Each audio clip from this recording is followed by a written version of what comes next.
Okay. Thank you, whoever just said all of that times that I was muted. Well, hello, everybody. And we are going to be joined in a little bit by attorney Melanie Little. I was reaching out to friends saying who can hop on this with me because I'm supposed to be working and I needed some backup. So Melanie is going to join us shortly. But I know we all wanted somewhere to hang and vent and wait now that there is a verdict, which means a verdict, typically not a note saying that we are at an impasse or we cannot reach a verdict. But I do want to say I want everyone to feel welcome to vent on either side. And I really hope nobody gives anybody else a hard time, because I would be disappointed if I felt that the only people who felt safe enough to talk about their opinions here are people who were expecting a not guilty verdict. So let's see. I'm going to take, let's see what we got here. We got Job Ream. Thank you guys so much. I really enjoy your video coverage on this case. Thank you, Job. Appreciate it. But our mods are going to try to identify members and star their questions. Obviously, any super stickers, I'll put those up and we'll talk about it, whether it's a question, a comment, a thought, whatever it is, we're all here for it. And I guess I'll just say I am surprised personally that there was no questions before a verdict. I'm like really shocked. I did just have to like throw on Bob's sweatpants because I was sitting here in my pajamas doing some work on written work that I need to get done.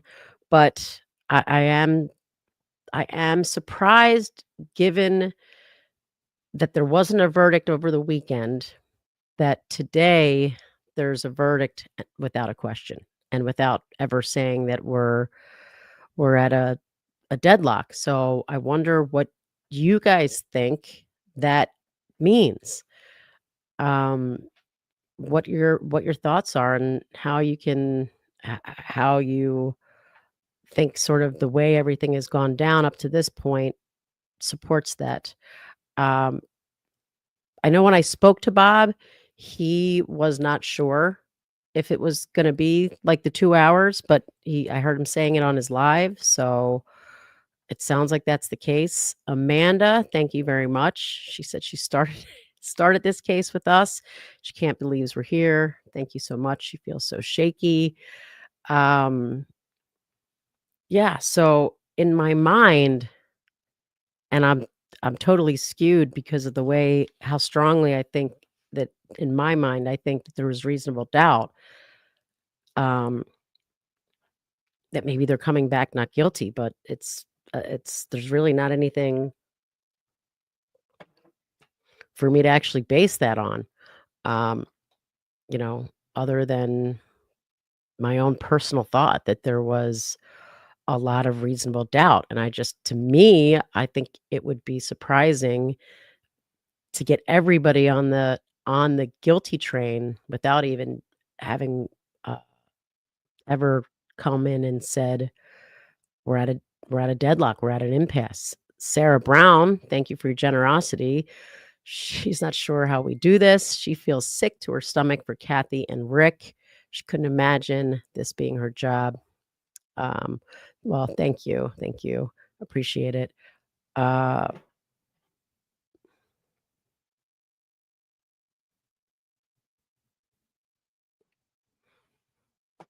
so in any event, I don't know if we should start uh, maybe a poll. And I always want to know because when Bob puts them up, I like to do it as, well, maybe we do two polls, whether what you think the jury is going to do and what you would do if you were the jury. Let's get some thoughts in there. What do you guys think should be first? Oh, Dizzy started one. All right. Well, let's see what Maced Mama has to say, and thank you for your generosity. Will they have to rule on each charge individually? Yes, they will give a verdict as to each one of the charges that are pending, and then they will poll the jurors at the end. Is this now, and is this still your verdict? And each juror will go around and say, I've typically only seen it. Yes, I think there was one time in one of our trials that somebody, like, asked a question, but then or said something, but then just went right back to, "Yes, this is my verdict, absolutely, positively." Had one where a juror was crying at the time that she said yes, which I found very telling. Was that actually part of a question that I had about polling the jurors afterwards and whether there was anything improper that went on in a post-trial motion. But Uh, Deja vu, she says, thanks to you and Bob for all you do. Well, thank you for your generosity. Thank you, Carol, for your generosity. All right, so we've got Contrary, Contrary Mary. She's so, or he is so afraid it's guilty. I mean, it's like an actual verdict tells you like we're at the end, you know, other than the appeal process, which takes a really, really, really long time. Assuming that they do come back guilty. I'm sure that there are many people right on board with you, feeling like there is a very real and substantial risk that it could come back guilty, and that this is all gonna have to come down to an appeal process. So I don't know how Bob sees the polls, like,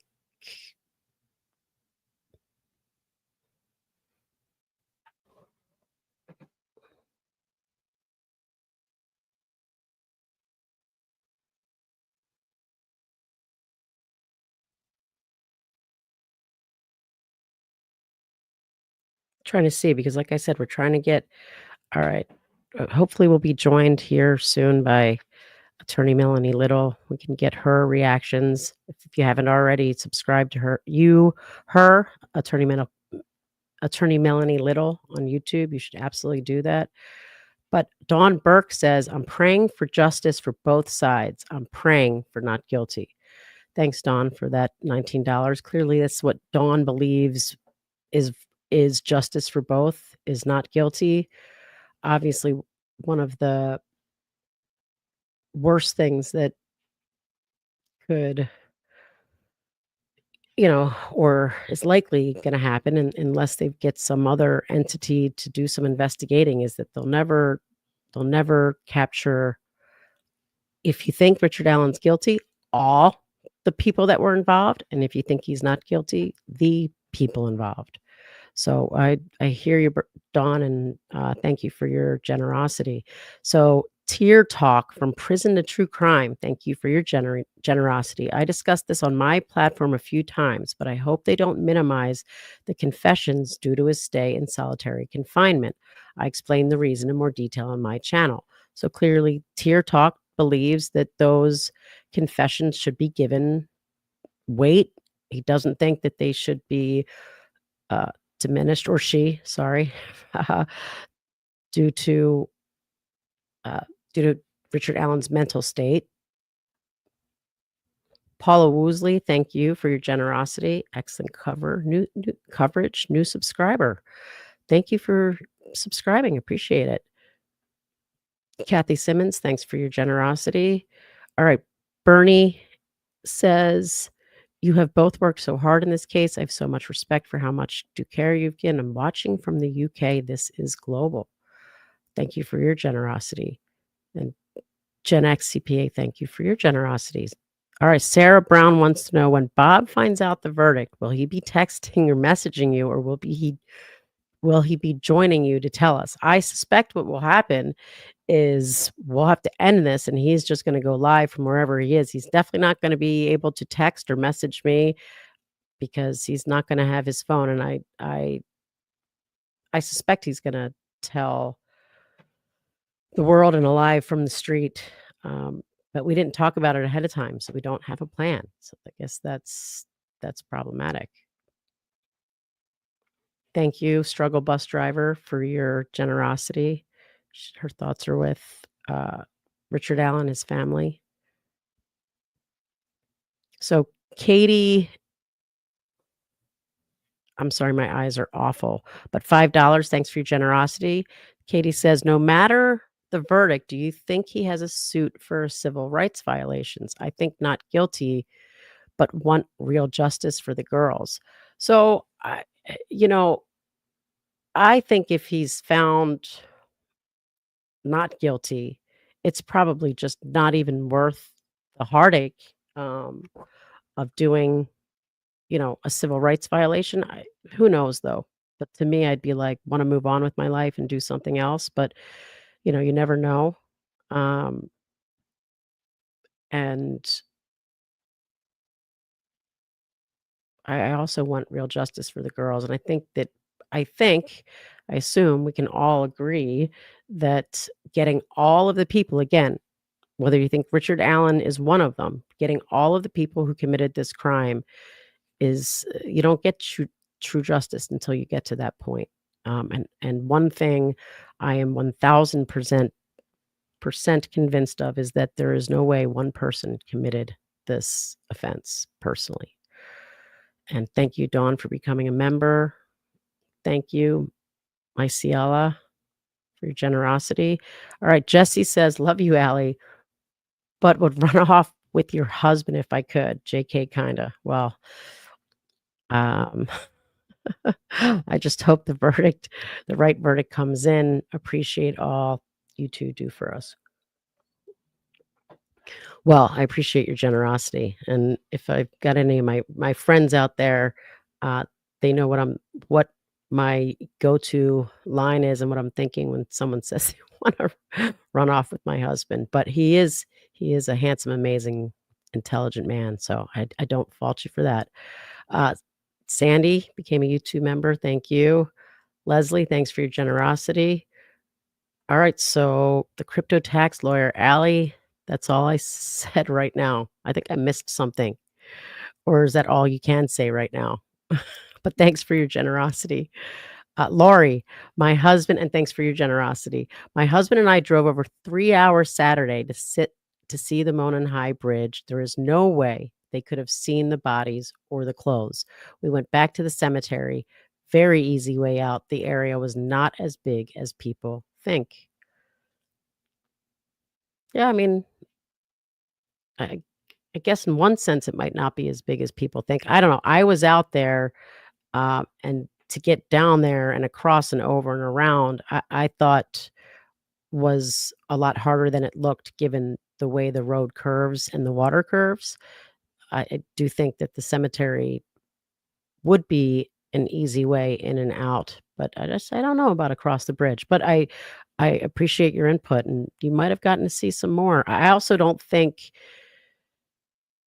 you'd be able to see the bodies and the clothes from the bridge. No, I don't think that at all, but hear things if you were out there and, mods, if you can keep a lookout for Laurie's answer in just a regular chat, would you agree that sound travels very easily from very far out that way? And then, Alicia thinks, "This reminds me of the Stephen Avery case." There are definitely some similarities, for sure. And Laurie, thanks again. I was hoping, oh, and Laurie says, but she also says, "I mean, there is no way one guy did it." Uh, yeah, I feel strongly about that as well, for sure. So, how do I find the results the to the, uh, the poll that we've got running? Let's see what we've got so far. So Jess Spiracy, true crime. Thank you for your generosity. I feel it's highly likely he did it. A lot of coincidences. However, I do not believe the state met its burden of proof. So Jess Spiracy thinks not guilty because of that. And that's an unfortunate uh, truth of the system. It's not about whether the person did it or whether you think they might have done it. It's about whether the state has proven their met their burden beyond a reasonable doubt. Appreciate your comment and appreciate your super sticker. Jinxie, thank you for your generosity. Huge respect to you and Bob for being so grounded and real in both your life and your work. Happily watching your channel growth. Thank you. Thank you. Appreciate it. So Janie says, Allie, thank you and Bob for your wonderful coverage. Your insight is so valuable. And she thinks it will be not guilty. Very nice, Jinxie. Allie writes, well, hello, Allie, and thanks for your generosity. I'm not pleased that pics were leaked, but after seeing them, there is no way one person did that in a short time frame. The blood, the lack thereof, tells the story. So I was in the courtroom when some of the pictures were up, and to tell you the truth, I also did not like that those pictures were leaked, but I actually did see them when they were, and I was shocked because I didn't realize how exactly identical the the branches were in that, like, one across both of their shoulders and then one across this way. So, like, on both of them, there's one here, and there's one here. And I thought, it's just so strange, and it does tell a story. Are you guys talk amongst yourself 1 second?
All right, I'm back. So, and if those of you who didn't see it, what Allie's talking about is someone who posted on Twitter/X the photographs of the crime scene, and it was just right out there for everyone to see, and I think there was a bunch of us who, reported the post, and enough stuff around it eventually got taken down, but unfortunately, it was up there for a while. And I honestly thought that it would be beneficial if someone were to completely blur out the bodies. I mean, where the bodies do not exist, but it's just like a blur line under it, and you see exactly how the sticks and branches were laid. But still, even that, you got to post it in some sort of private room that people want to see. But sticking the bodies up like that, it was offensive. It was really offensive. Donna Rice, appreciate you. Thank you. Thank you, Shiraz. All right, the Spitfire says, I hope the jury disregarded info from Walla and the confessions, which were way too convenient for the state. I mean, the Spitfire makes a really good point. I do think they were very convenient, and I don't think they really added anything. Like I took issue with the like I did something with my gun. Okay, you did something with your gun and a bullet fell out, but you don't know what. It was just, but it's hard to know. I mean, it's really, really hard to know. But I appreciate your position, Spitfire. And Sandy, thanks for your generosity. If it's not guilty, will they do an actual investigation and maybe allow the FBI in? I mean, typically, and this is just typically, law enforcement just sort of digs in. They insist they had the right people. Again, they can look at it from a different perspective of even if you had the right people, how about investigating to find the others? And we are now about to be joined by the beautiful and fabulous Melanie Little whenever she gives me the thumbs up down there, I guess. All right, she's here. Um, Whoops, I added you. So wait, there we go. Hi. Hi, Allie. So you guys, if you don't already know, this is Melanie Little. Attorney Melanie Little, definitely subscribe to her channel if you're not already. We talked about you before you got here. I did reach out trying to find some of my lawyer friends to help me talk about all this, and so Melanie's here. What are your thoughts, Mel? Why do I feel so nervous? Like this isn't even my case. I I mean, I know. haven't even been to Delphi like you and Bob have. I feel so nervous about this. I feel like pins and needles. Like we've just been waiting for so long. It's like, I don't know. Historically, I think anytime the verdict is really quick, it's usually a guilty verdict in my experience, right? And I had a feeling it was going to be a hung jury just because of how divisive this case is. It's almost like Karen Reed in the sense that people that are on one side of it will never see the other side. Like you'll never be able to convince them. And so, I mean, I'm glad there's going to be some finality to it today, depending on which way it goes. But I'm so nervous about it. And I don't know why. I know Bob was like, I don't know if Bob said it on his live or if he'd said it to me. It's hard for me to keep track nowadays if I'm hearing words from my husband when he speaks to me or if I'm listening to him say it to the public. But he, he was saying he's never been this nervous except, like with his own verdict as well. And, I was kind of thinking, at least in my mind, that the fact that there wasn't a question or a note that we're at an impasse before Right. a verdict is really strange. And in my mind, I'm thinking, well, maybe that's because it's not guilty, but I don't know if I really have a rational reason for thinking that, or if I'm just so strongly of the mindset that there's so much reasonable doubt that's so. Do you think that those two factors have any weight in which way you think the jury might come in? Well, they did come back once, right, to look at some evidence in the courtroom, Yes, but they they did never that. sent out any other notes, right? So they never had any. Were they allowed to have readbacks in Indiana or no? They were not allowed to have anything read back or receive any transcripts. But they were able to bring some stuff back into the jury room. See, that's what I was wondering is what did they have in the jury room versus what did they have to ask for? And I think they had everything except like if they needed video or audio played back is my thought, but I Mhm. guess I'm not 100% sure. So maybe they wanted, when they came back in, maybe they needed to see like the bridge guy video again. Maybe they wanted to watch some confessions. And I don't know, was Bob allowed in when they did that? Nope, nobody was allowed in. Oh my God, the I know secrecy. there was some drama over somebody reported stuff on Twitter or X that apparently got it directly from a police officer, and that the judge was really upset trying to figure out what, who released what to a podcaster, YouTuber, and it ended up being like a cop releasing it to one of the reporters. And They released what? They released, like well, the fact that what they asked of you, specifically what they oh, asked of you. I don't know why she's keeping it a secret. Like, right. it's very bizarre that she wants to keep secret what the jury asked of you. Based on the history of this case, though, is it really? I mean, everything has been such a secret, right? Everything has been Mhm. so secretive. And I think that's why there's such, I don't know, general mistrust among the public and the worldwide viewers that are watching this. Like, why has everything been so secret throughout the whole entire pendency of this case?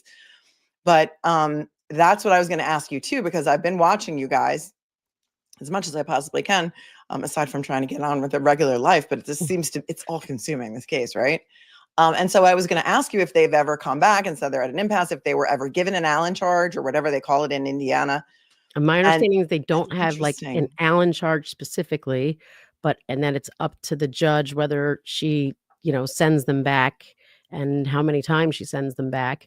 But as far as we know, unless they're keeping things, like, really secretive when they get a note or something, there isn't one. And I think we would have noticed people saying, "Oh, the whole defense just, like, ran into the courthouse," type of thing. And I Right. don't think we got any, like, reports of that. Um, I mean, but so what that tells me is they were incredibly diligent. I think from watching your coverage of the trial and Andrea's coverage and Lee and everyone who's been taking copious notes throughout, we've been able to hear a lot of jury questions, and the jury questions that they asked during the trial were so insightful, so intelligent. It seems to me like this is a highly educated, very intelligent jury. I think that someone reported, I'm not sure if it was Bob, that maybe one of the jurors is in psychology in some fashion. So I think what Bob said was that Barb McDonald, who was because he wasn't in the first day of jury selection, Mhm. so I think it was Barb. So actually, don't hold me to it because I don't want to be saying something wrong. Somebody Public world said, there, right? somebody said, That there was a psychologist or a therapist or a counselor on the jury, but it was not something that he knew directly. But from the DNA questions, it seems you've got someone with a science background. mhm, And I think the questions really run the gamut of, like, some saying, "Yeah, this stuff speaks to guilt, come on," and others saying, "This stuff speaks to a doubt of mine, come on." right. So, it's so hard to tell I from the mean, questions, other than the fact that they're taking it seriously and they're asking a lot. and that's also what I was going to say too, is that because it took so long and they never once gave up, they never once sent out the note that says, listen, we're just never going to agree, that they took it so seriously and they're going so thoroughly through everything that it's going to be a well-reasoned verdict. And I think, I don't know, what do you think is easier, convincing someone of innocence or convincing someone of guilt? I I don't mean, know. generally, in my entire life and career, it's much easier to convince a jury of guilt. But I just think the times are different, and people, no matter, like, what your, like, political beliefs are or which side of the aisle you usually sit, whether it be in a courtroom or, the White House, that Right. you've seen government overreach, overstep, you've seen people do things that they shouldn't, you've seen, lies.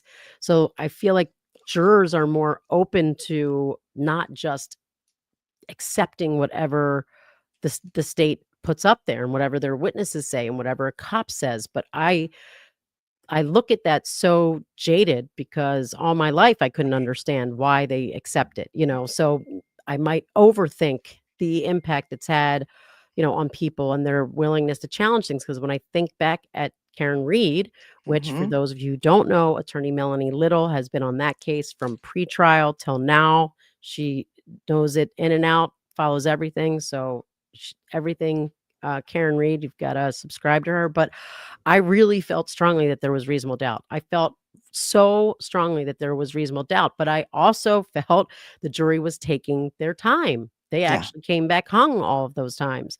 So Right. it was surprising how that panned out. So it goes to show, like, you really, really just can't tell No.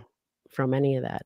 But what we're doing is going through people's seeing what people are thinking, what they're feeling. We've got Meg P. Thanks for your generosity. On a positive note, That's right. yay for Bob, Andrea, and lawyer Lee being able to go home to their families. Yes, ditto. I absolutely, as do my daughters and my dog.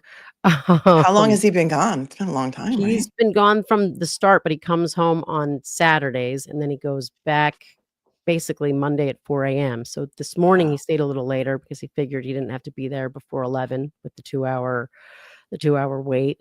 Um, and he got to come home Saturday and took our older daughter and our son to a football game while Scout and I were in Philadelphia for my niece's bat mitzvah. So he got some family time in, but everyone will be happy to have him back. Yeah. Sean Bloor, thank you for your generosity. I do wonder if the branches in Weber's garage matched the ones on the bodies.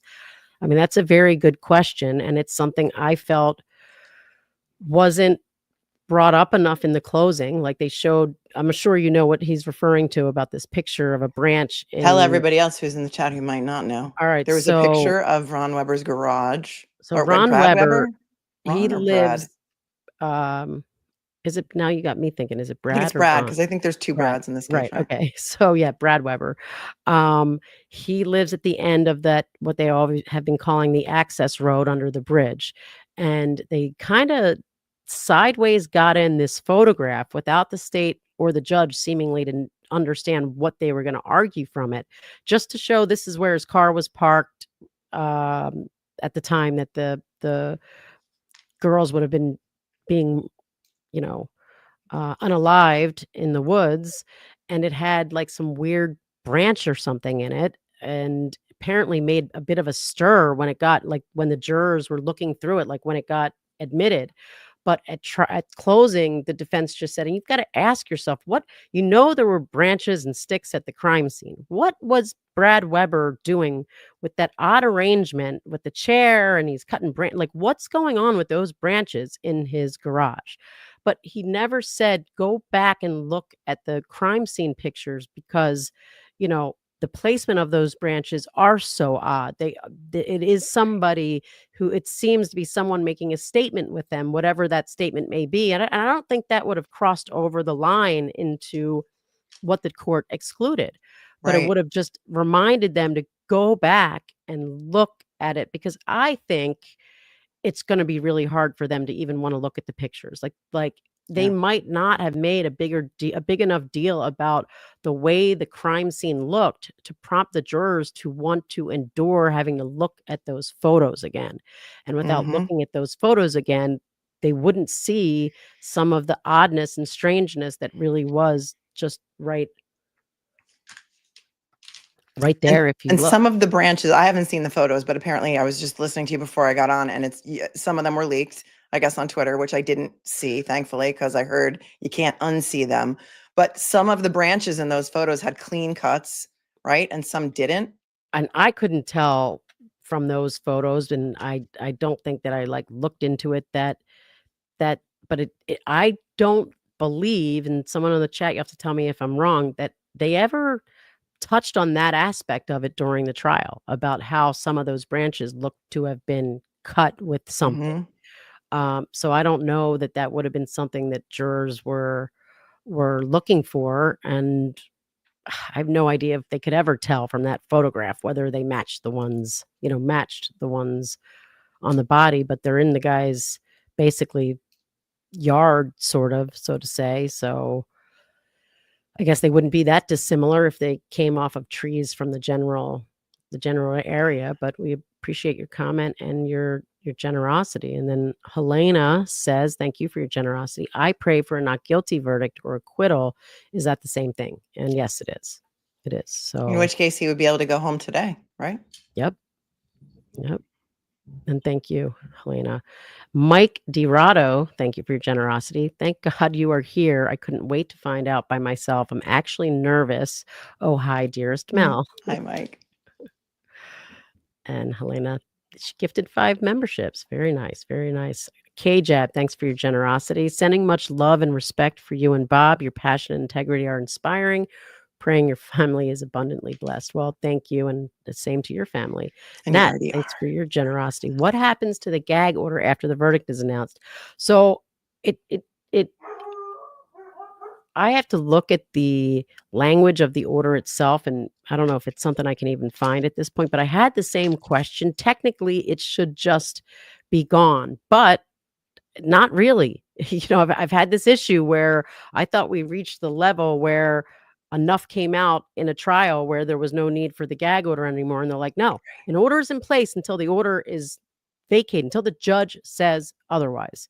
That Oh. may very well be the case, and let Melanie give you her thoughts while I deal with something in my house. Well, I'm wondering if the judge has to sign like a judgment of acquittal or anything, or if, because it would seem odd to me that the attorneys at least wouldn't be allowed to talk to the press, right? If there was an acquittal, like right as soon as they walked out of the courthouse. So I don't know how strict her gag order is, but it seems like everything in this case has been so silenced for so long that I would just imagine it depends on if she has to enter something with the clerk before it can be vacated, or if she has to physically vacate it. And I'm a New York lawyer, so I don't know much about Indiana procedure. So I guess we will see. But I would hope that the attorneys can give statements and interviews as soon as they walk out of that courthouse. That's what I would hope for anyway. How are you guys all feeling? Are you guys as nervous as I am? Thank God we have people like Bob and Andrea and Lee that have been doing like the grunt work, the hard work of sitting out there in Indiana and reporting such amazing information to us. How does a Yes. lawyer move past an innocent person that's convicted? That's a great question, and it It's hard. hurts I'll my tell you, heart. it stays. I've had an innocent person I thought was convicted, and it stays on my mind, and I try to go back and check, like, appeal records, see if anything ever happened or, but it definitely stays with you for sure. Ayana C, thank you for your generosity. This must be so hard for the jury. Putting myself in their shoes, I feel it's difficult to get over the confessions. Hope they can go back to the question, did the state really prove its case? And I mean Yeah. that I kind of been saying the same thing. It's like there are things that the jury can, latch onto. The confessions are definitely an issue. And I also like kept thinking the same thing. If that somebody in there keeps bringing them back to the burden, but is this beyond a reasonable doubt? I feel like that's a hard one to hit, but I don't know. I mean, if they have somebody in the jury who, on the jury who has a psychology background or some sort of medical background, they can explain to the other jurors that, listen, when someone's in a state of psychosis, they say all kinds of crazy things. So let me ask you that, I don't, Melanie, because I've had cases where, like, if you have a professional on the case, it was actually a criminal case that, and I've done some research where it's like, well, they're not supposed to be saying anything that didn't come out. So if they're going into some sort of detail that they don't that has they have special knowledge over and above just your average juror, that could be improper, and it could be the jurors considering evidence that did not come in at trial. What's your thought on that? I think that it's like everyone comes into a jury with their personal experiences, right? You can't leave your personal experiences and your own experience at the door. And so I think, when you're trying to talk about the evidence, and I think, I don't know how you keep it out. I don't know how you keep it out, Yeah. Um, and I don't know how improper it is if people are like, this is my experience. Here's what I know. Here's what I think. Here's what I think. I think that someone who is in a state of psychosis might say all kinds of crazy things, and look at the kind of condition that he was kept in, and look at the way he was being treated. And, I mean, clearly the person could say, being in solitary confinement with no human contact for so long would make anybody crazy. Just think about it, Remember Right. the videos. Remember when he was eating his own feces and smearing it all over his face. Like, that's not, the Right. person would say, I don't think somebody would just do that for attention. I think that they're really nuts. Like, so Right. And then so yeah, to Melanie's point, like even if the person is an expert. Wait, they just announced he's guilty, people are saying in the chat. What? This is what they're saying in the chat. Guilty on all charges.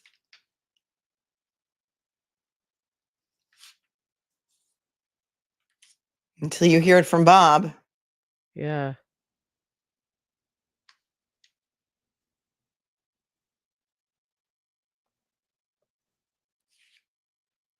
Hmm. All right, we're gonna hold. We're gonna hold until we find out if it's they're coming out of the courthouse. Yep. Bob said all counts. Wow. Wow. Guilty on all counts. I'm stunned. Wow. Wow. Yeah.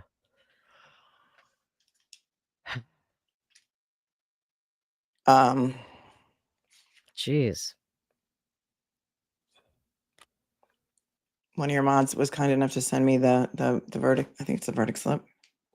The verdict slipped already. No, or the new And maybe the new counts. charges, but you know, oh my goodness. Wow. Well, I want to thank all you everyone who was nervous and sick and hoping. My girls, she was hoping for a not guilty. Um, I don't think they did either. Oh my God. Bob's I got little dots waiting for Bob. Yeah. So on all counts, so count 1 was murder.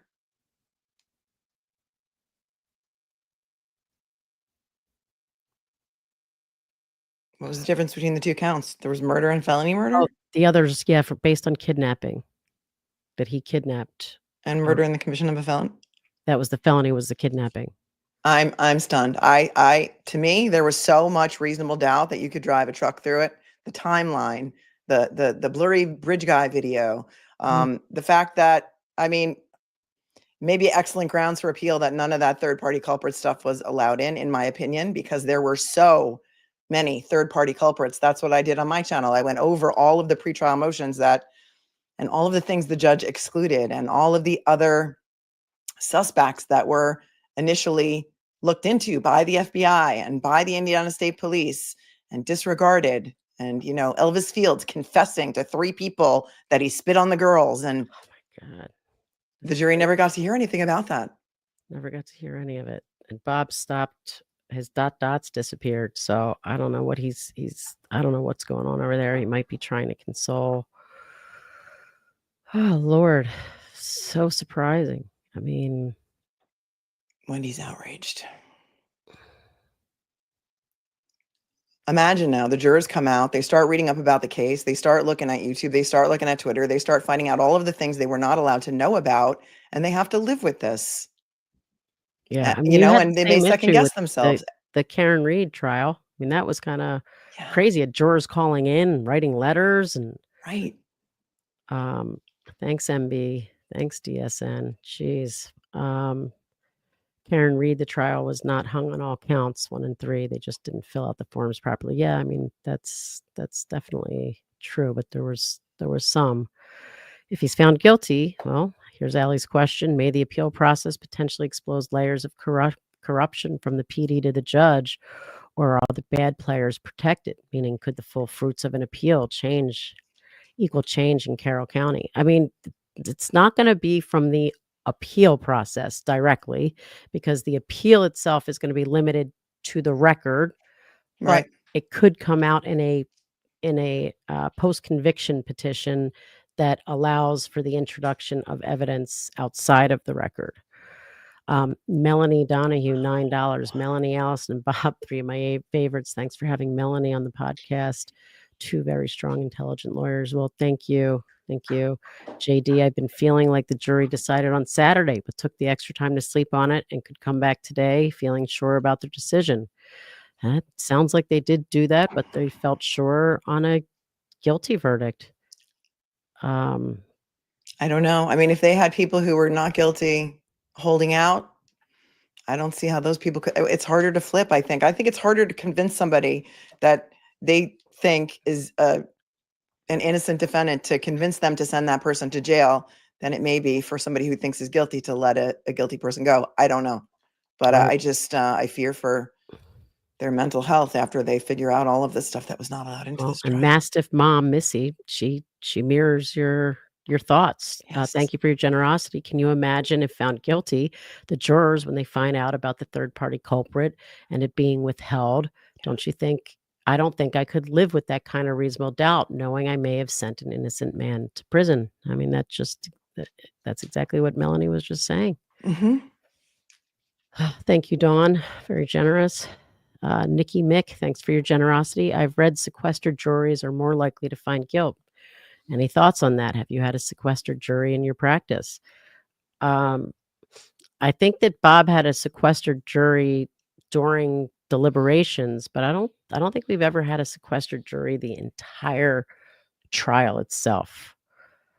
It's very, very unusual. And I just think that if it was about being sequestered, they would have made that decision on Saturday. You know, if that Right. was playing into it, they would have done it to get home for the weekend. Hmm. Thank you, Debbie, for gifting those memberships. Iceman, thank you, Bob.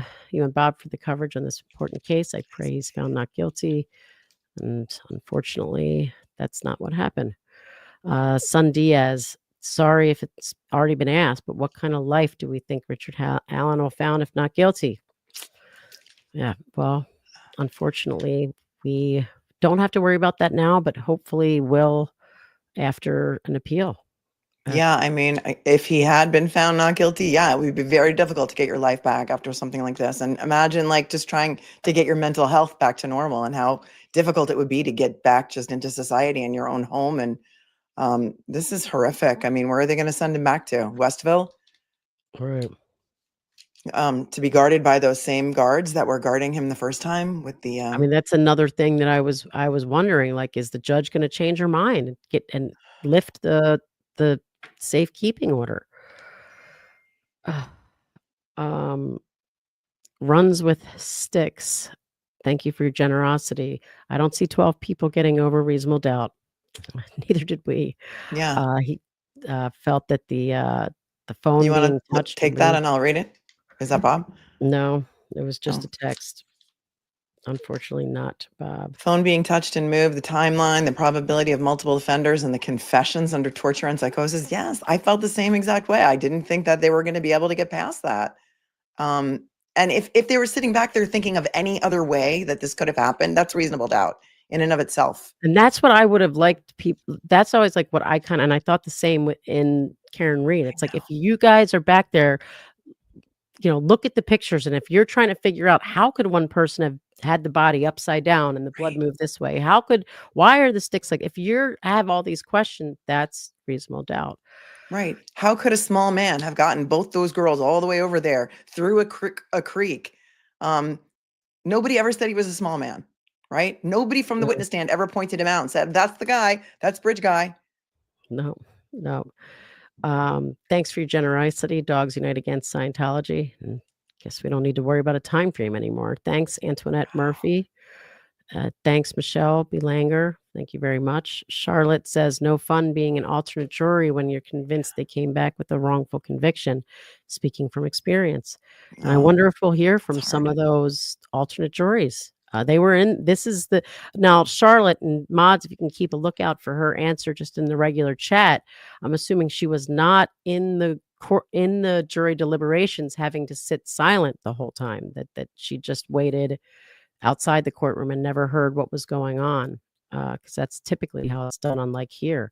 Alex Foley, thank you for your generosity. Recently, did jury for in Indiana, I don't know who, think another party was involved and had evidence on scene, etc., but strong witnesses was 90% of the guilty verdict. Huh? Wow. Botanist Gaming, thank you. Justice is truly dead. If you're just joining, Richard Allen has been found guilty on all counts. Yep. Nick Mick asks for a moment of silence.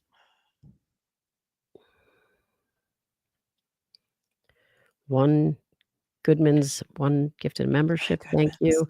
There are numerous grounds for appeal. There are numerous grounds. Everything from, keeping out all the third party culprit evidence, keeping out their theory on whether sticks and branches were moved and planted, the smaller things that are going to add up, and typically the judges and on appeal they say don't really matter all that much, but there was so much kept out through objections that were sustained, um, that I do think there's a fair basis to say that those erroneous rulings did deny him his ability to present a full and fair defense, especially in consideration with the other evidence that was withheld. But yeah, I'd say a boatload. It's going to take a long time to get those appeals Somebody done. just said Bob walking out holding Kathy was heartbreaking. I don't know where you saw that, Truth and Trauma.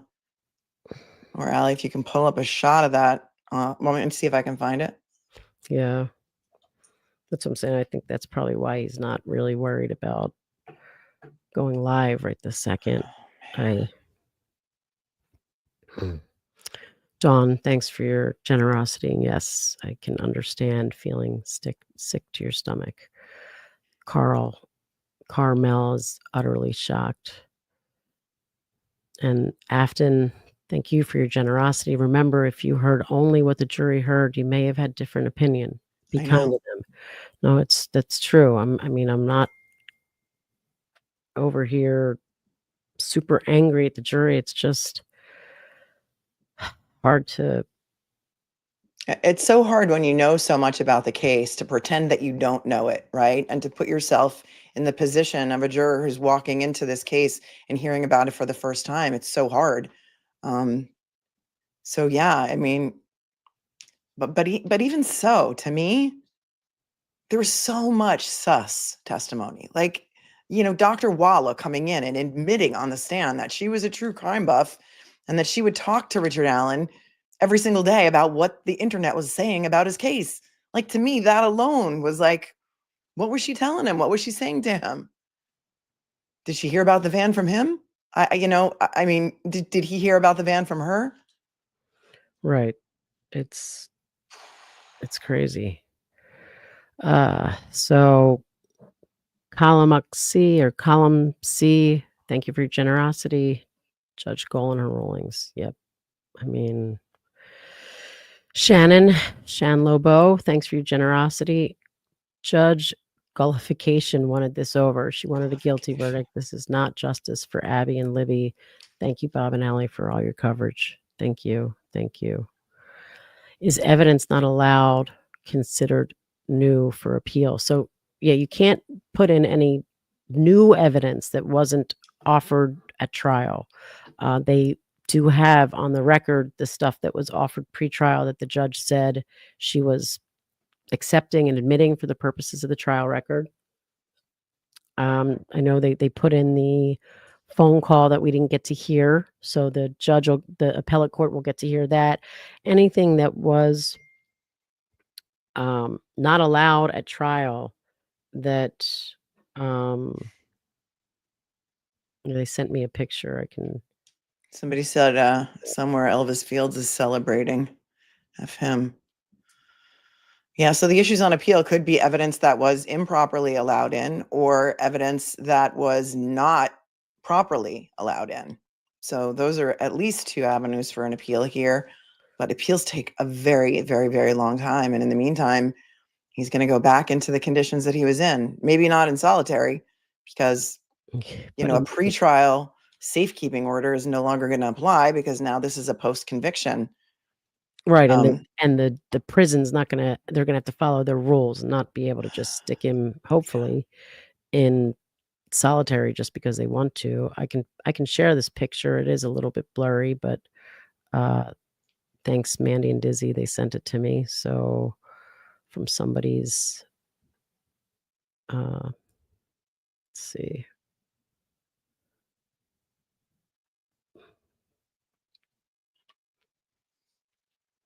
And so that's Oh, Bob. wow. Yep. I can't even imagine what Kathy and his feeling. and the rest of the Allen family is feeling right now. Although this is closure for the Libby and Libby Abby, and Abby's family, but if they I, I I'm mean, it's not really convinced only they got the closure. right At guy. least it's a level of closure, but I don't know if they feel like everyone's been even if they think Richard Allen, they've got closure there, what about everyone else? And I gotta hop off real quick, hold on. Yeah, people are saying appeal tomorrow. Sure, somebody's back there drafting papers as we speak. It just takes such a long time. Such a long time, and it's heartbreaking. It's heartbreaking. And Nikki Mix says, "I'm glad Bob is there with her." Yeah, me too. I'm sure it's going to be hard for him to break himself away, like immediately, to come home.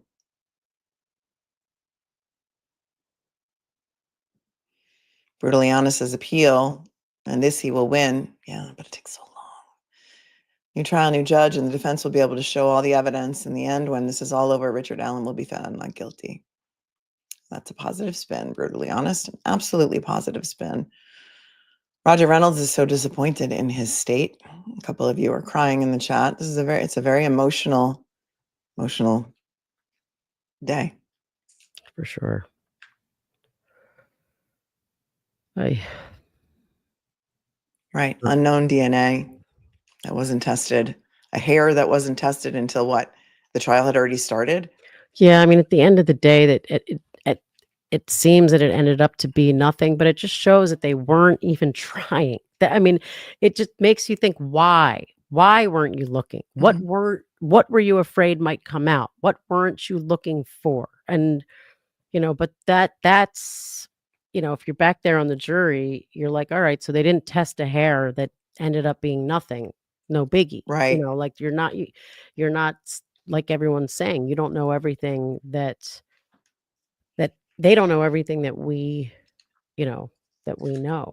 How about the Um, like the lunchtime Google search though, you know?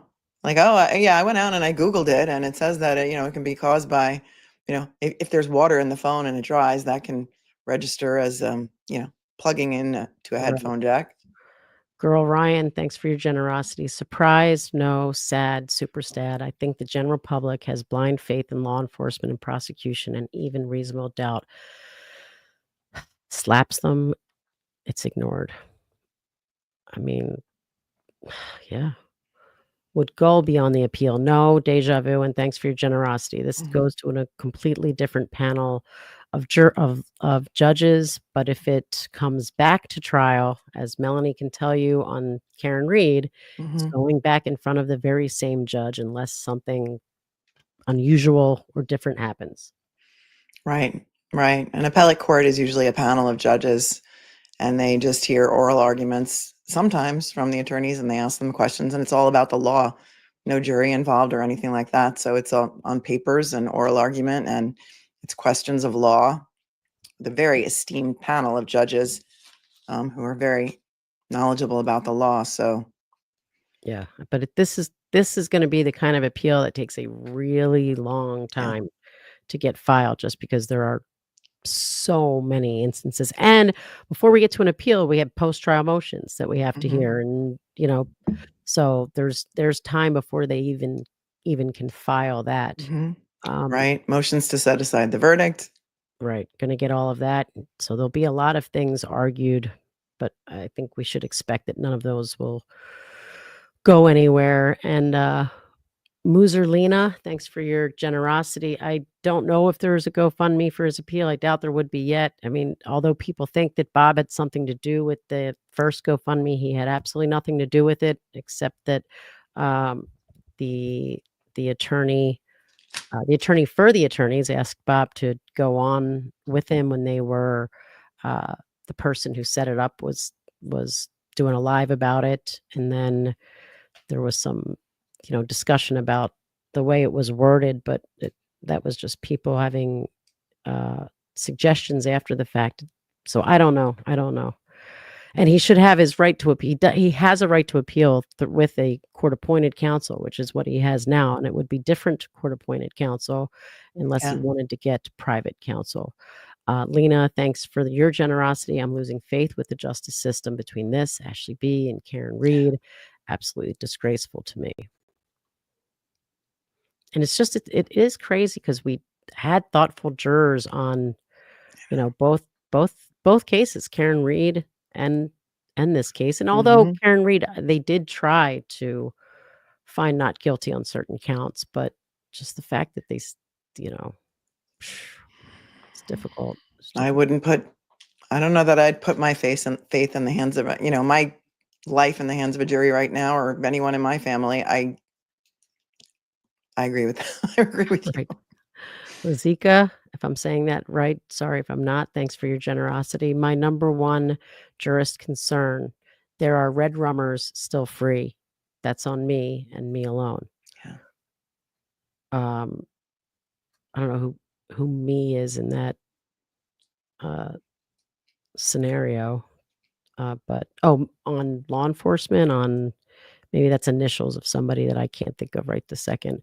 But yeah, I definitely think whether Richard Allen was involved or not, there are red rummers out there still free in this case and, you know, others. Julie, thanks for your generosity. She's shocked. This is heartbreaking. Yeah, it is. Somebody says in chat the gag order was not lifted, and I'm not sure. I can't speak to the truth of that, but if that is the case, does that mean that the attorneys are not permitted to speak to the press?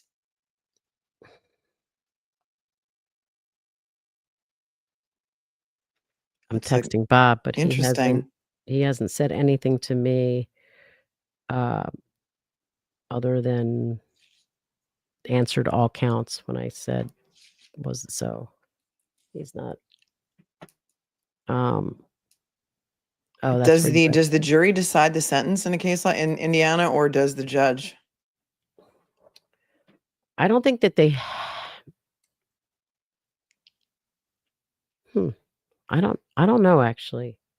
Because if they dismissed them, the cases that I've been watching, some of the cases that I've been watching recently, like in Mississippi, they sent them back for a sentencing phase, and then they go back for a sentencing phase, so the jury wouldn't have been released. People wouldn't probably. So I don't know what goes on there, but I can look into it, and sure, Bob. And thanks, Jason, for your it McClelland. was not lifted until after sentencing. Somebody said that in the chat that was the official. This shows how you could. Thank you, Marcelo.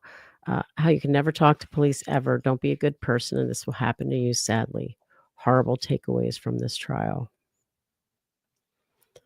Nick Mick, I have such an issue with the level of surveillance he endured.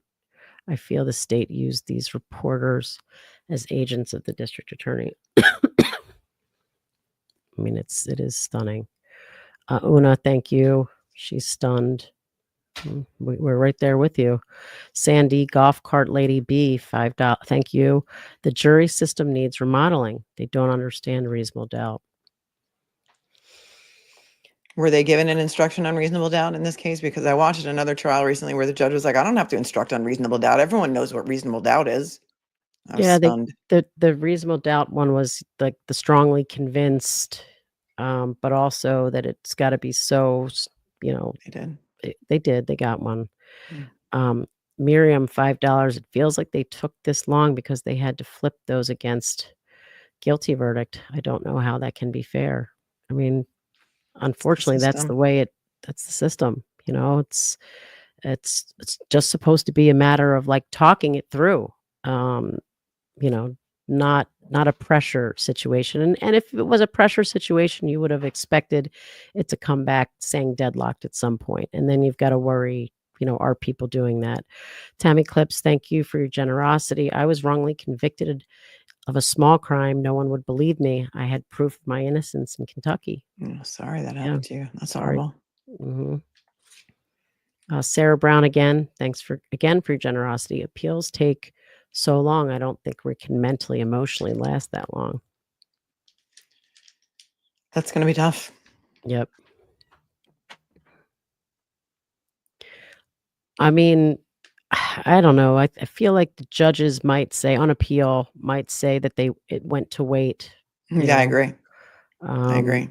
But there is something to be said about statements made under forced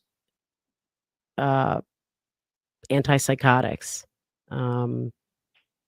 But it's clearly not part of the law here. We haven't heard anything about that, or we would have heard about it pre-trial.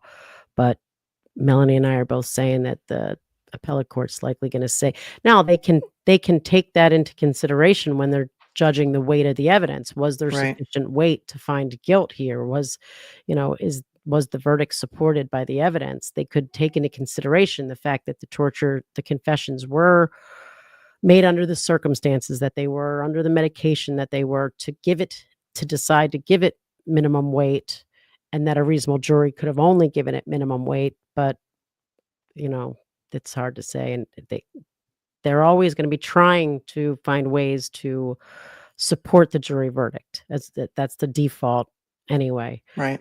Habitual line stepper, thank you for your generosity. Judges are hesitant to overturn a verdict. Yep. Shannon Lay Berthen, thanks for your generosity. Heartbroken and sick to her stomach. Realistically, I don't think he will survive long enough for his appeal. Any thoughts? I mean, that's what we were just saying. I would be hard. The level of protection that he's going to have in prison now. I mean, now that he's a convicted child, Right. deleter, however you want to say it, is He's not, gonna they're not very he is popular gonna in be at high prison. Let's put it risk. that way. Yeah. Bridget Wainworth, thanks for your generosity. I'd be terrified to come forward as a witness now. I mean, yeah, if you're talking about a witness to someone else, or Oh yeah. In any case, right. Right. Or even to put yourself at the scene when they say, hey, if anybody was down at the Monon High Bridge yesterday, come in and tell us what you saw.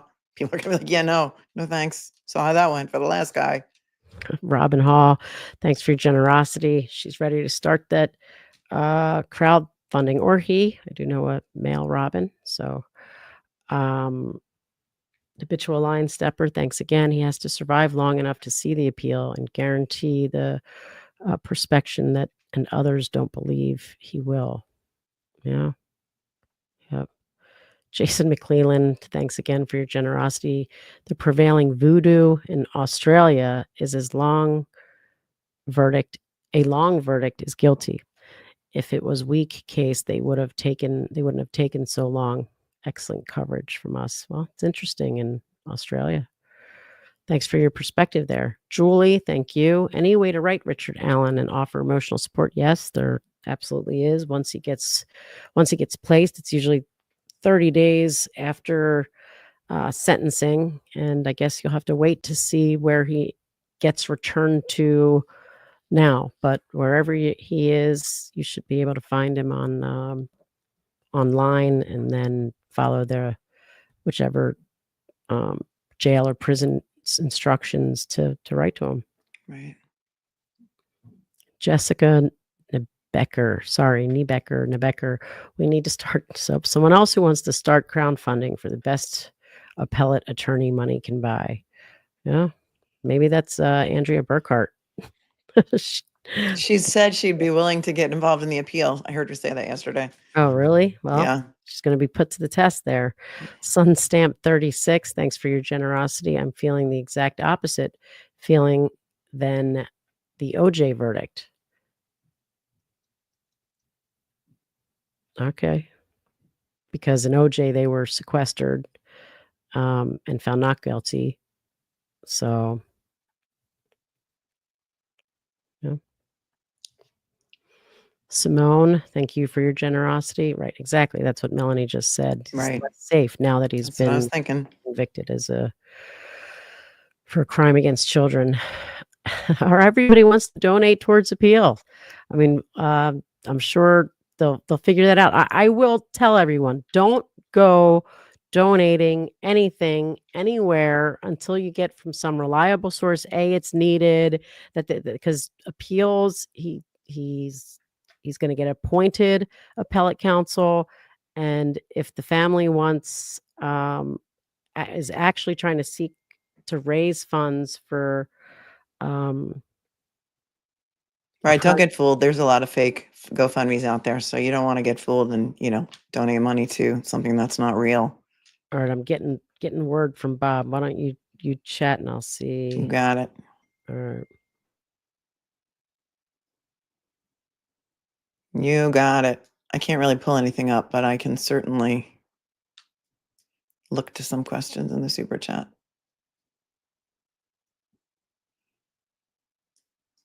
Except I can't pull them up. So I'll wait for Riley to pull those up and I'll just look at the questions in the chat. Salty Sea Glass, if he's not guilty, which I believe, it's terrifying to think someone or more than one is watching this unfold and might do it again. Prayers to all involved. I found it hard to believe that it was one person. So even if you do think that he's the guy or one of the guys, do you think there's other people out there? And I'm curious about that because it seems like just from scanning the chat briefly that most of the chatters here in this chat seem to think that he's not guilty and that he was just wrongfully convicted. For me, the biggest stuff that was not allowed in for the jury to hear was all of this stuff that I learned about the initial potential third party culprits that the FBI and law enforcement investigated. Brad Holder and his posse. I assume he will go right back to Wabash, says Afton Archer. They don't want to take him through RDC. That's interesting. Remember all of those initial third party culprits. Barbie's 2 bits. Thanks for the 5. Is there any chance his constitutional rights were violated and will be brought forward, possibly free Richard? They can argue those things on appeal, but they take a long time. Any motion for a new trial is going to be made in front of the trial judge, who's Gull. So there's that, or motion to set aside the verdict against the weight of the evidence. That will also be made in front of Gull. And you guys know what her rulings have been throughout the pendency of this case. Right. So not much chance she's going to change that. I couldn't even hear him. The wind was blowing so rapidly. All I could get was Kathy was crushed, which obviously we can anticipate, but it sounds like he's going to go live sometime soon. Melanie and I will try to get through these. And Nell, you don't have to stay while I go through the rest of them. Is he going to jump on your stream so he can just jump right on here and I can jump off? That would probably be the easiest thing. I don't know. I'm not sure. So he'll just have to text me. But it didn't sound like it was like something he was gonna do right this moment. But it must have been walking still because it was super, super windy. Where are we? How come I can't find? Let's see, mortar and pestle. Yeah, I'm trying to find it so that I can go to just know where we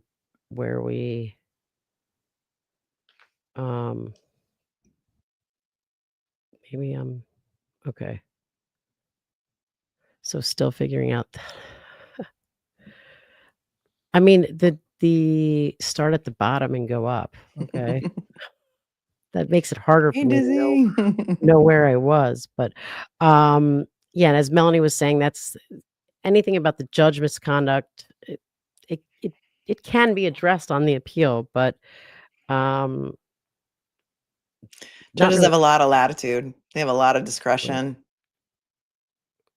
Right.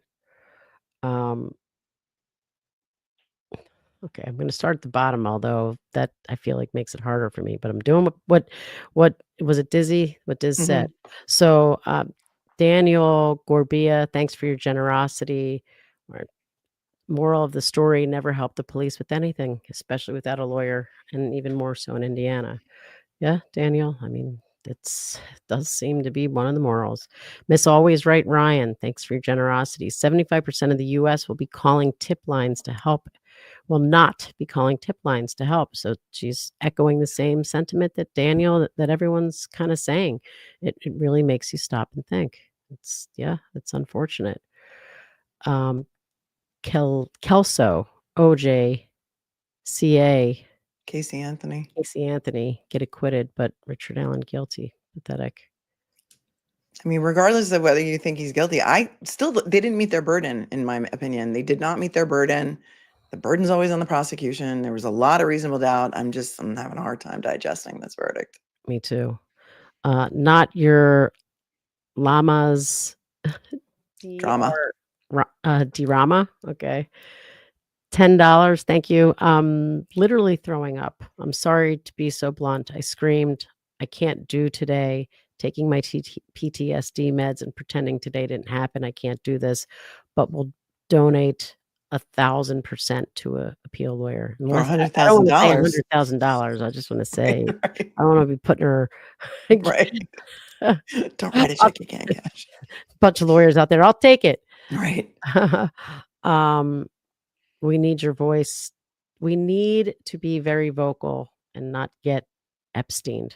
Mm-hmm. Yeah, no one wants to get that's for sure. Afton Archer, I assume he will go right back to Wabash. They don't take him through RDC. I'm assuming right now he'll go back to where he was, but then yeah, Allie needs to get licensed in Indiana. Yeah. Thanks, though, for your generosity. Barbie 2 bits. Is there a chance I think you touched on this. His Yeah. constitutional rights and will be brought forward, possibly free Richard. I mean, it's definitely a and his constitutional rights were violated. Those issues will be raised in his appeal. That might get him a new trial. I feel strongly there is enough there to get a new trial, but my strong thoughts that doesn't mean shit, so Right. Jason, let me know if one of these is something you guys already did. Judges are corrupt and the juries have been indoctrinated to believe the state and defense attorneys are sleazy liars. It's true. I've lived it. It's absolutely true. Yeah. Everyone hates defense attorneys until you need one. Right. You know? Wanderlusting, thanks for your generosity. And she's devastated for both families. Yeah. All right, so I do remember that one. I think then we're almost done. Annalise, thanks for your generosity. My concern is the quality of the transcript of the trial because there's only the recording and witnesses were often sitting back from the mic I think, or telling them not to pull it closer. I think that the recording system is going to have pulled everything up. I don't think there's going to be that issue with the transcript. I would hope not, because that would be a whole nother like world of and then Jason says, thanks for your generosity. He's scheduled to be sentenced December 20th. He could face up to 120 years in prison. 130. Oh my God. 130, yeah. Sandy Golf Cart Lady, thanks for your generosity. If he is innocent, he won't want to fight anymore, so Kathy can get on with her life. I mean, I was kind of thinking that based on kind of the things that he had said pre-trial and the way he is, that, he might try to persuade his family, just it's not worth the fight. And, it's just obviously that's not going to help her go on with her life for real. It might be something that, a husband would think, but there's no. Look, he's entitled to appellate counsel provided by the state under the law, so I can't imagine that he wouldn't appeal. Right. He gets that free no matter what. Yeah. So, Jen, thanks for your generosity. How and where do we contribute to get the transcripts, the audio exhibits? Does that include entries for the record? That'll be another issue because obviously Richard Allen and his lawyers, they get all of that for free, assuming he gets court-appointed counsel, and can even be for free if somehow he gathered money for paid counsel but can't afford the record. So that's one thing. But then us, the rest of the public, and maybe that's something. I know that Bob did that along with some other creators to get everything. Like they kind of pulled resources and got some stuff. So maybe that'll be coming in the future. I'm absolutely sure of it, no matter who's sort of doing it. Adel Conte, thank you for your generosity. So torturing someone in prison to get confessions is now totally okay in Indiana. Well, they got their conviction. They sure did. Brooke, thank you for your generosity. Terrible situation, but it has brought much needed national attention to the problems in the criminal justice system. It's lit a fire for a much needed reform. I hope so. It's just that there's been so many things that have lit fires for reform that don't really end up turning into reform, but Mm-hmm. hopefully it's definitely brought a spotlight. So hopefully it does just that. Hopefully there's some silver lining, as you mentioned. Thank you, Prevoid. Um, Thank you, Kaz. Decision was made a long time ago. I feel bad for us. Yep. Emma Louise Critchlow, thank you for your generosity. She's also saying, hey, this sentencing will be December 20th. Feel like, right while everyone's shopping for Christmas. And Mm-hmm. John Beattybot, sadly, the same forces that framed him are likely to do him in. Watch for Odin patches. He needs protection. So sad. I'm mad. I mean, you never know. Shannon, thank you. Allie Bob completely changed my view on defense attorneys. I'm so glad you do and have done what you do. Praying for justice for Abby, Libby, and Richard. Yeah. Thank you, Mortar and Pestle. Hypothetically, if the jury now learns all the omitted material they didn't see, is there any weight given to them speaking out? Nope, absolutely not. Could that support an appeal or judgment conduct? They went through this in Karen Reed, Yeah. so I'll let Melanie. Yeah. I mean, I don't think that would give any weight to an appeal because they didn't actually acquit. In the Karen Reed case, it's different because they're saying we did acquit on 2 counts, but the judge said, don't come back until you reached a unanimous verdict on all the counts. Don't fill out any of the paperwork. This is more like an argument like, oh, hey, now that we see all this stuff that you didn't allow in, like these other third-party culprits that we think now maybe could have done it. It's never anything that will ever get asked of a jury, could be asked of a jury. I mean, it could be asked by media, like Right. once they're allowed to, and if they're allowed and if they want to speak, but it's never anything the law is going to consider. So, not your llama's Rama. Thanks again. And again, so her comment is, please tell me he will not go back to prison. That hurt him so mentally so badly. I can't imagine the fear getting pulled back there. Ladies, how? Please tell me how. They had absolutely no doubt how. Confessions, I think. I mean, that's what I hear from a lot of people who think that who absolutely think that he's guilty. Well, he confessed 60 times. That seems to be the prevailing or the loudest argument out there from people who think he's guilty. What do you think? I mean, I think so. I just think that and I honestly, I don't know, because in closings, I thought I did remember them saying something about 60 times or whatever, but they only played, can we please watch Bob? I don't know that Bob's, Bob's on CTV. I don't know. How do I do that? Someone tell me. So just pull it up on another screen and then share your screen. What's CTV? Court TV? Oh, Court TV. Duh. Oh, on YouTube. Oh, okay.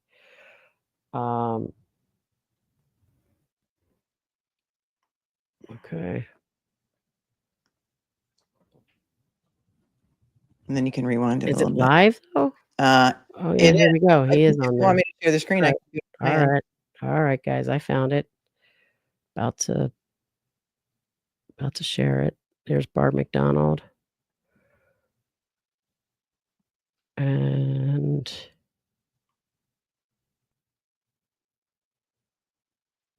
okay, share this.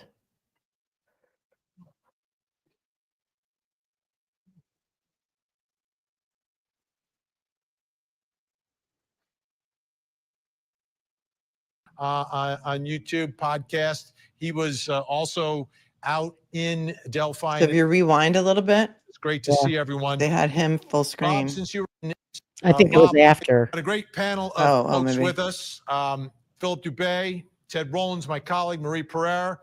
You see Gray Hughes in the bottom right corner. And now joining us, Bob Mata, great defense attorney, also the host of Defense Diaries on YouTube podcast. He was also out in Delphi and in the courtroom for all of this. Great to see everyone.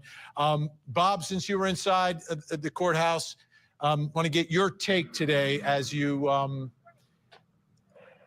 take in the fact of where we are today, that it's over. Richard Allen is convicted. What are your thoughts? Well, Vinny, you could hear a pin drop quite literally as the jury was brought back in and as they sat and as the verdict slips were handed over to the bailiff and then to the judge. It was incredibly still in that courtroom, and Judge Gull read the verdicts. Everybody maintained decorum in there, and you could hear relief from the victims' families, and you could hear sorrow from Kathy Allen's family. And it was, those kind of moments in life are just very heavy, all around. You feel, I suppose it would be relief from the families, and from the perspective of the Allens, it's a crushing blow. But you have to respect and accept the verdict of the jury.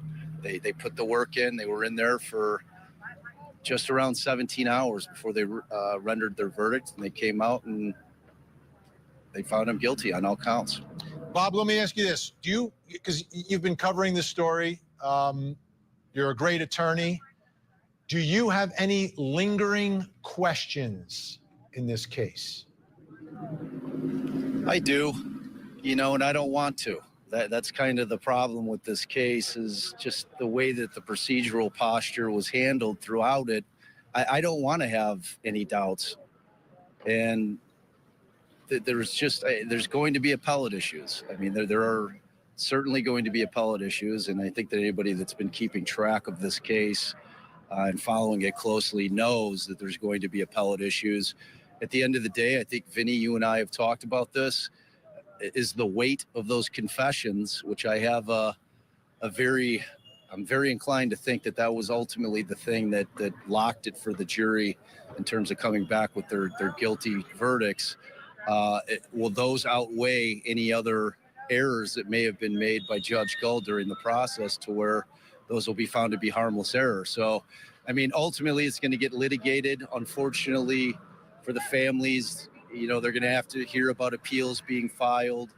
And, for the Allen family, that's going to be their glimmer of hope, as they still believe that, their husband and brother and son is innocent. So it's not a day of celebrating, it's a day of reflection. It's a day of relief for some, but it's not a day that, people should be cheering and celebrating. It's two little girls lost their lives.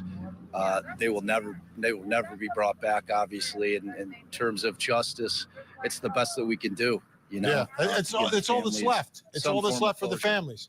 You can't get your loved one back, but at least you can turn the page to a certain extent on this whole process. Marie Pereira, any lingering questions that you have relative to this case?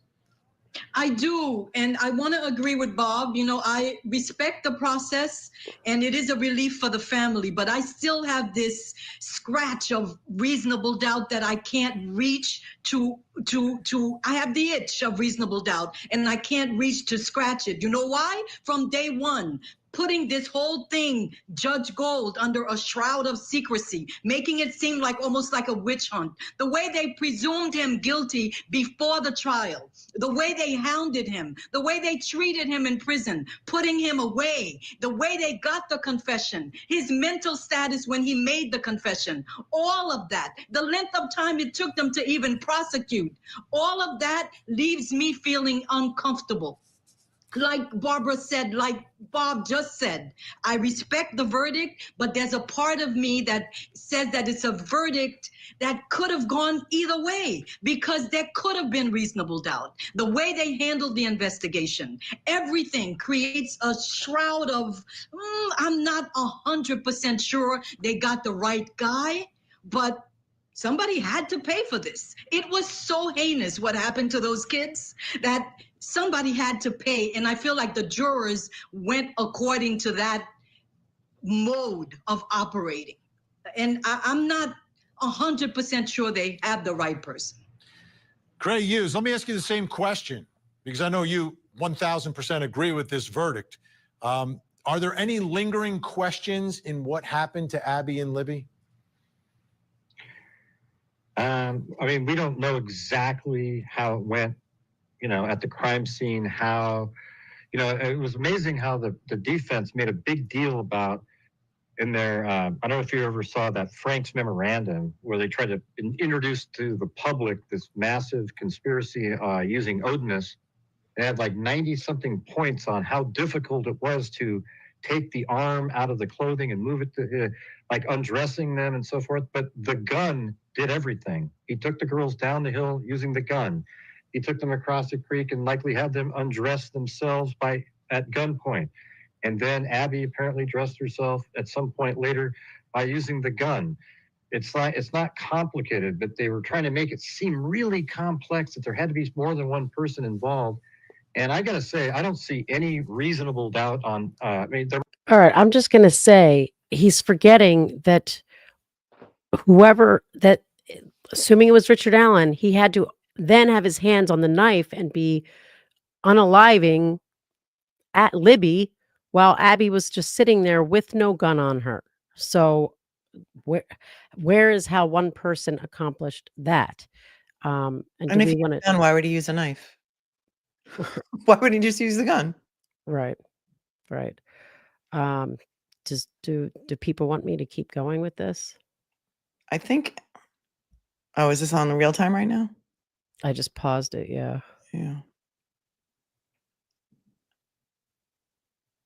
It's about to go to a commercial, so There we'll might be just like hear out different the rest elements, of like it. you might have a question, the bullet expertise on, what happened there. There are things like, for example, the box cutter element. That element was something that I guess the expert said after Richard Allen confessed that, oh, I thought of a box cutter in the garage. All he really had to say, that part bothers me. He should have said, I never could figure out what created that wound.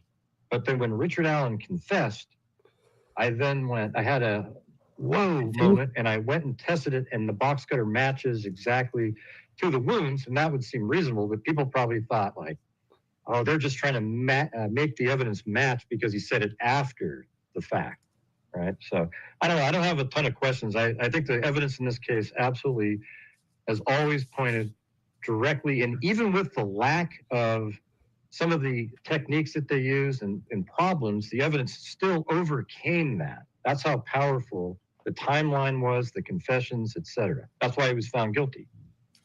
Ted Rollins, what I find fascinating about this case is that, and great pointing this out, what an important piece of evidence the gun is in a case where the victims are not shot.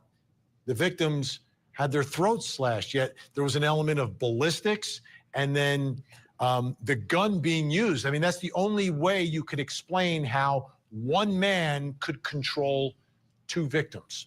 Right, especially with one of those victims actively recording him because she obviously felt threatened by him and wanted to record him. So I agree that the gun, is something we don't really look into.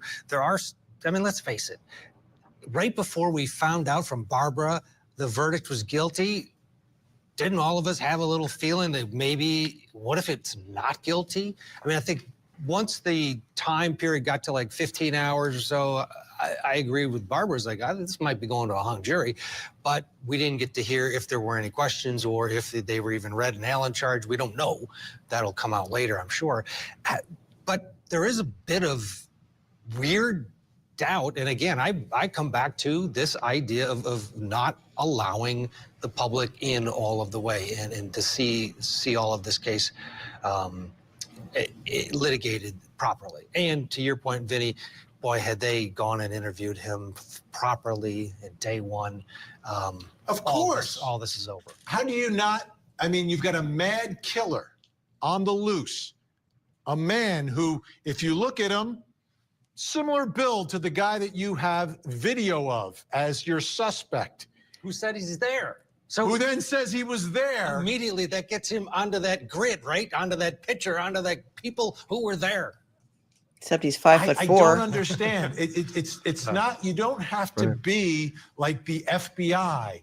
You don't have to be NYPD or LAPD. You can be the Delphi PD or the local sheriff's office and put 2 and 2 together. Brutal murder, man looks like man in video, comes in and says he was there, and we send him away. That's insanity. And the folks in Delphi should be outraged. They should be outraged by this verdict today, because you believe this verdict, you believe that they let a killer run free for 5 years. But no longer. Richard Allen, guilty of all charges. Our verdict coverage continues.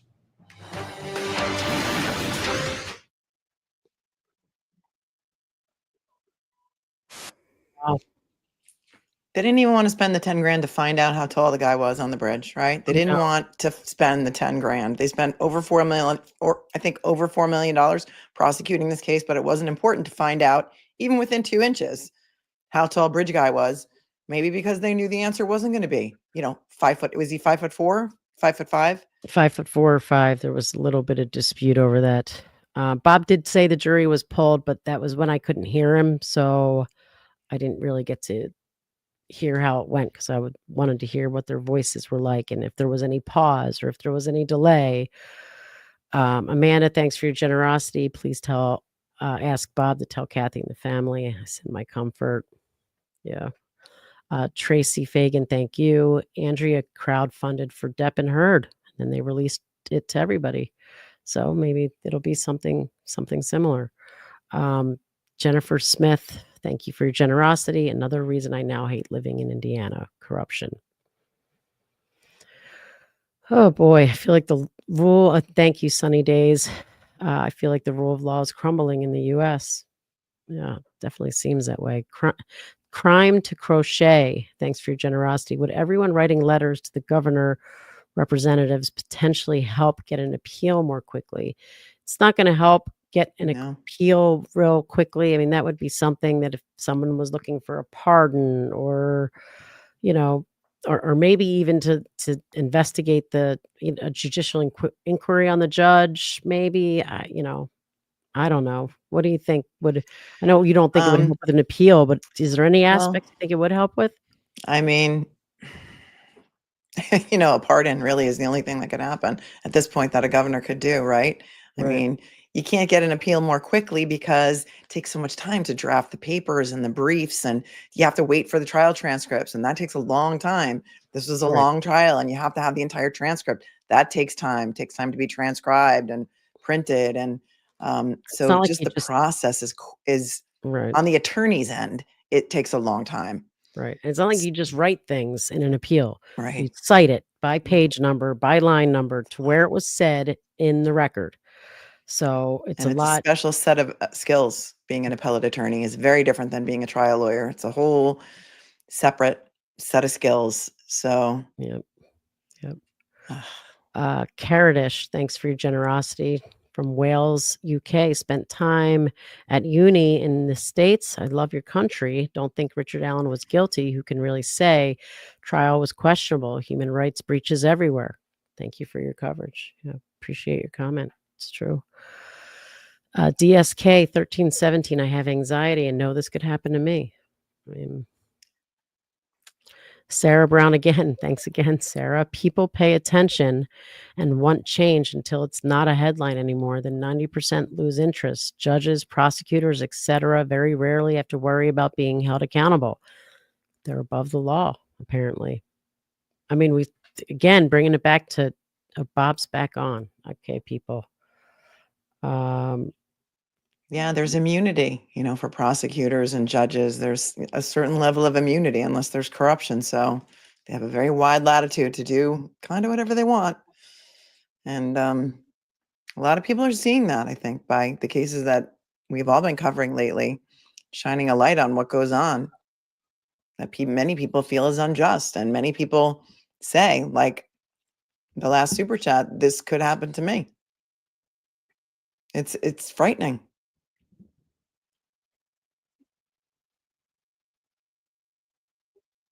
I'm trying to decide if I'm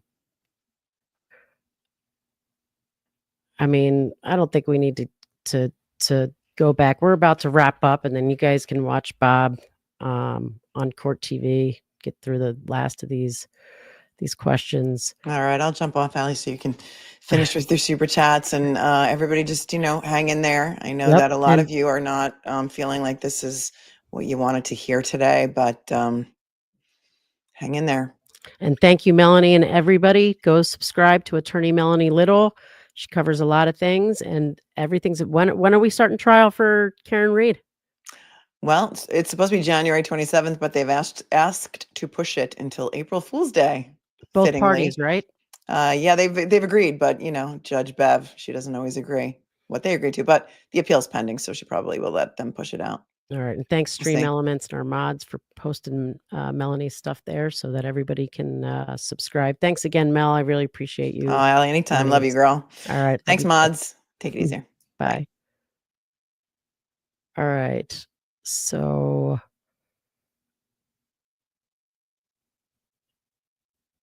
all right, Frankie's mom.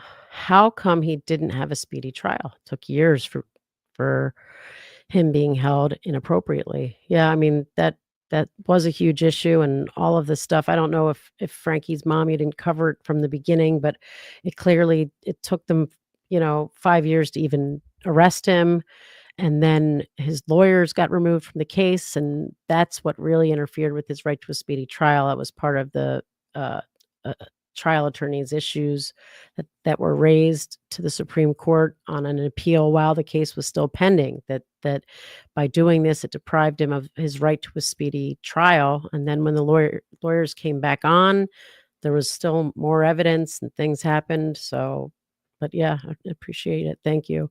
Mimsy, thank you very much for your generosity. Mortar and Pestle, thanks again for your generosity. There is no closure for victims because this will live in appeal, and there will always be serious doubt. I see it getting picked up by the Innocence Project. They really screwed the pooch on this. I would agree. I think they're going to feel like they've got some closure for the time being. But again, I think they still have to feel like there was more out there. But yeah, the appeal is it's gonna hang. It's gonna weigh on everybody. Charlie Lynn, thanks for your generosity. This is the guy that gave the psychologist the van information. So yes, she's talking about Gray Hughes. There was he spoke about the van and that everyone was going to see how this white van interrupted him long before trial. So I think that's what Charlie's talking about. And he was just on Court TV with Bob there. I don't know if why we say he's the one that gave it to him, gave it to the psychologist, or what got where. But it was out there. It was out there years ago, and it was out there most recently before trial by Gray Hughes saying, everybody wait till you see this. It's going to come out. You're going to know it.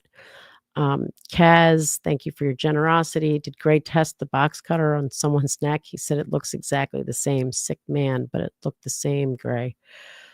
Yeah, so that's someone else just getting irritated with Gray and his position. Mimsy, thanks again for your continued generosity. I can assure you the Indiana governor gives zero shits about the obesity of this case or the judge. Love you for covering the case. Thank you, Mimsy. Appreciate it. Melon Derp, thank you for your generosity. Anyone with knowledge on incarceration, how is someone incarcerated with major depressive disorder and now known psychotic episode, Jen Pop still? I mean, it does look like they'll be in some, there are other forms of incarceration, like that you're in a protected unit with other people with similar charges. So you might all sort of be segregated, but not necessarily held, like in a one man cell, as they call it. Kathy Simmons, thanks for your generosity. If he killed the girls, why nobody after? I mean, it's a good question. It's not what, you know, what research, study, history has shown in these type of perpetrators, for sure, for sure. Moozy Fate, thanks for your generosity. Why was the height of bridge guy not calculated and presented by either side?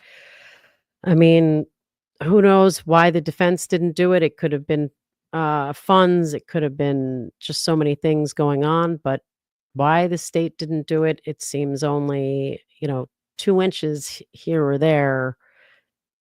That, I mean, you get something that says 5'6", and that's like, all right, well, that could very easily be 5'4". So there's no excuse for why they didn't do it, except for they didn't want to get evidence that it wouldn't work. They don't want a 5'8" guy. They don't want a 5'9" guy. They don't want a 5'10" guy. So, Jamie H., thanks for your generosity. As a Canadian, it scares me to be in the U.S. and be at the scene of a crime. There is a reason why good people don't want to come forward in fear of being the fall guy. Look how it turned out for RA. And Jamie's comment has been echoed by many of you in here today. So, Shannon, thank you for your generosity. Law enforcement still has untested hairs from the crime scene. That's true. Those hairs can be, so she's saying they can be compared either to the mitochondrial or the Y. So to your mother's line, to your father's line, that can still be tested now. It would consume the evidence, but it would give a profile of who the hairs belong to. A complete law enforcement failure. And that's something that the defendant might be able to ask for during a post-conviction proceeding. Again, it's not something he can ask for during an appeal, because you can only do what's of record, including things of record that weren't presented, so long as they were put on the record, preserved for the purposes for appeal. Janet, thanks for your generosity. She's heartbroken for Kathy and Rick and their families. I wonder what the jurors will think when they see and hear all the evidence that was kept from them. Another sentiment echoed by many of you here. Melon Shower 123, thank you for your generosity. Love you, Allie and Bob. As defense attorneys, how do you handle a loss like this, especially when you believe your client is innocent? It is definitely hard to keep going. And this being late in both of these lawyers' career, I'm sure it's going to weigh very heavily on them.